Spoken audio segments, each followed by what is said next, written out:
रक्त प्रवाह और दूध।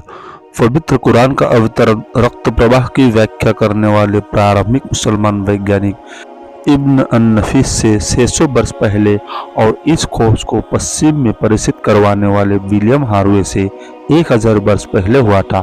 तकरीबन 1300 वर्ष पहले यह मालूम हो चुका था कि आंतों के अंदर ऐसा क्या कुछ होता है जो पाचन व्यवस्था में अंजाम पाने वाली क्रिया द्वारा शारीरिक अंगों के विकास की गारंटी उपलब्ध कराता है।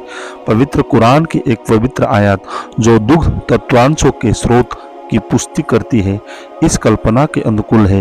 उपरोक्त संकल्पना के संदर्भ से पवित्र कुरानी आयतों को समझने के लिए यह जान लेना महत्वपूर्ण है कि आंतों में रासायनिक प्रतिक्रियाएं घटित होती रहती है और आंतों द्वारा ही पाचन क्रिया से गुजरकर आहार से प्राप्त द्रव्य एक जटिल व्यवस्था से होते हुए रक्त प्रवाह क्रिया में शामिल होते हैं।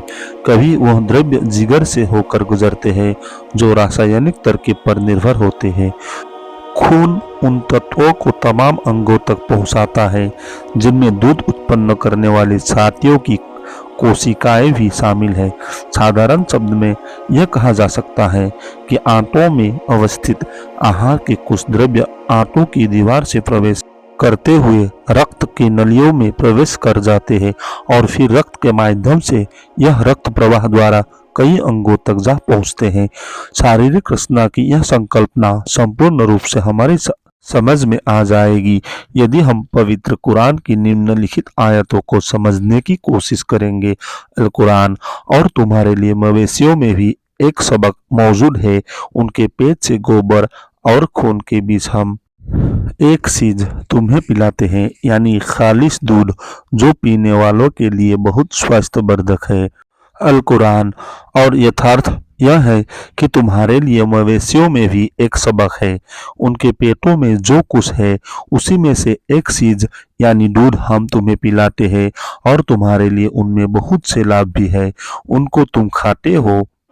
1400 वर्ष पूर्व पवित्र कुरान द्वारा दी हुई यह व्याख्या जो गाय के दूध की उत्पत्ति के संदर्भ से है, आश्चर्यजनक रूप से आधुनिक शरीर रचना विज्ञान से परिपूर्ण है, जिसने इस वास्तविकता को इस्लाम के आगमन के बहुत बाद अब खोज निकाला है।